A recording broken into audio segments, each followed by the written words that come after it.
1979 Constitution that was written by a Constituent Assembly of elected Nigerians. When this Constitution came out, I took the 1979 Constitution, put it beside it, and I was going through it, page by page, provision by provision. The things that have changed. The 1979 said Nigeria has 19 states. This one says we have 36 states.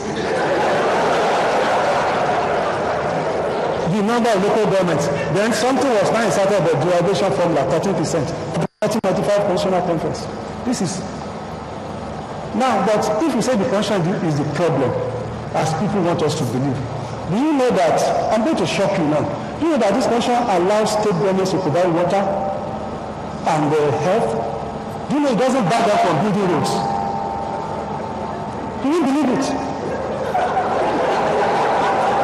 Do you know that with this same useless, hopeless Constitution, Lagos State was generating 600 million naira in 1999. Today they are talking of 15, 16, 17, 18 billion naira with this same hopeless Constitution. Ogun State is being like 5 billion, 6 billion today. Akwa Ibom has built an airport operating under this same Constitution. River State did a power plant. This same Constitution that we need to rewrite.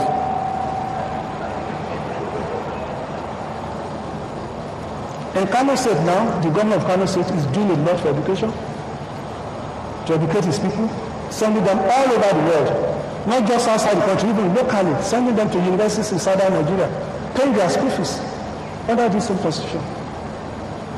You won't believe it. We can turn anything into a problem, and then we nurture it and water it, and everybody, because how many of us have really taken time to study this Constitution?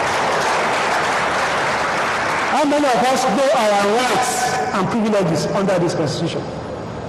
Please, when you leave here, get a copy. Read chapter 2 of this Constitution. Like I said, some people just sat down and decided to create a problem, and they now push the agenda through the media. And none of us are mouthing it. To be sure, I'm not saying it's perfect. I want us to get that right. There's no perfect Constitution anywhere in the world. So constantly, if there are issues, we have to address. But again, it's human beings that will approach this Constitution. Before we had a problem with this Constitution, when President Wada was ill, and he says you have to transmit a letter to the National Assembly. Now, because he didn't transmit a letter, they amended the Constitution and said, well, if after so number of months you have not transmitted a letter, automatically your deputy takes over. But as that's how they call it in Taraba. So it's human beings. It's not the Constitution. You keep writing every time we have a disagreement, we go and write a new Constitution. The Bible says thou shalt not steal. So because people are stealing, we go and write a new Bible.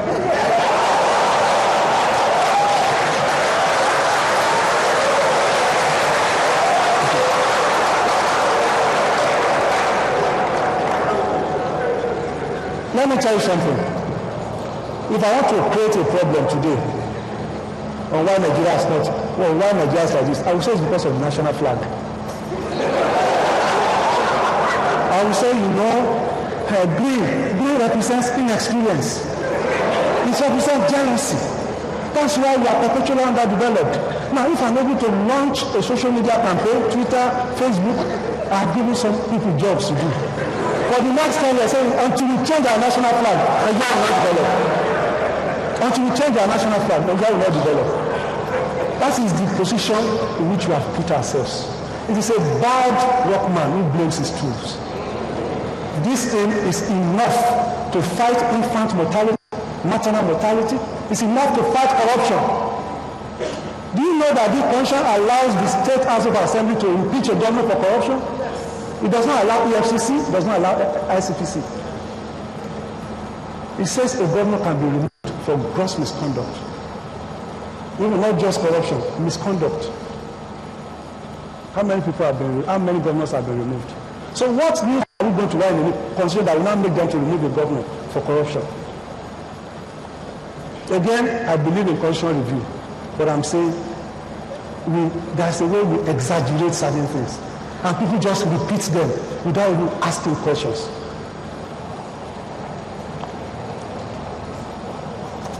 Now, as for political restructuring of the country, well, we have to debate it. Let's restructure if we have to restructure. But I've heard some people talk about true federalism, and I just laugh. I was talking to a friend of mine from Ekiti, and said, you see, if you don't practice true federalism, Nigeria can never progress. These people are just eating the money. I said, okay, how much is your wage bill in Ekiti? He said 2.5 billion naira per month. How much is your internally generated revenue? He said it's 300 million naira. How much do you collect in federal allocation? 2.7, 2.8. Now, federal allocation is 70%, 80% oil money from the Niger Delta. If you practice true federalism, you are not going to collect kobo from federal allocation. So you have to pay the salary of 2.7 billion from the 300 million generated internally. But see how they say this is, they make you believe that it is only one part of the country that is a parasite on the oil money. We are all parasites on the oil money. All you need to do is take the revenue profile of states. If the oil dries up today, how many states can pay salaries? You know that salaries are basic. We're not even talking about doing any project. We're not talking about funding the hospitals. We're not talking about statutory allocation to the bodies that carry out government functions. Just salaries. How many states? If crude oil begins to sell for $10, even $20 a day, it fell to just $50 how many years ago, we were in crisis. So the notion, again, I want to say I believe in political restructuring, but I think these things are exaggerated. We just come with quick fixes, just something and say, this is the solution. And we have not thought these things through. We just hear people saying them and we just repeat them.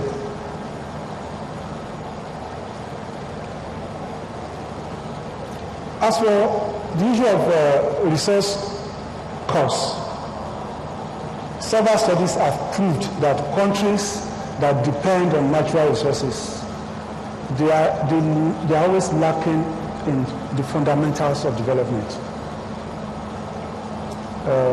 The basics, accountability, democracy, transparency, is a problem. Now, people always talk about Norway. Norway is the poster boy of how to manage natural resources. But I will tell you something. Norway was developed before oil became a major source of income. The accountability institutions were in place. The citizens knew what they expected from government, and the government knew what they expected from the citizens. All this oil boom is a story of 1973, 1974. Norway was a developed country by 1774. I know what Norway did. They said these resources do not belong to just us. They are natural resources. We found them on the ground. We didn't do anything about it. So the money also belongs to future generations. Those who did our revenue formula, they did not provide for 0.1% savings. Everything must be distributed. They said when the thing comes, everything goes into federation account. Then from there, you take 50%, you take 30%, everything shared, nothing for the future. That's our revenue formula. They set up a fund. The major source of income for the government in Norway is tax. Even though they are very rich in oil, they are saving the oil money. The major source of income is tax. In Norway, you pay as much as 60% of your salary as tax, depending on the income band. As high as 60%, yes. But then everything is free, from primary school to university. Everything is provided, free. The part of the problem we have with this, the way we make our money in Nigeria is that there is no value. That he has explained it, she has explained so well that, Dr. Obi has explained so well that I don't need to talk too much about that. It's the money has been so mismanaged because it's nobody's money. That is the way to look at it. If you are running an association and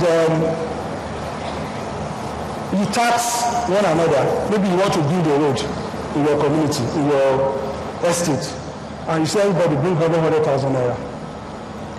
You are going to monitor the money to the last kobo.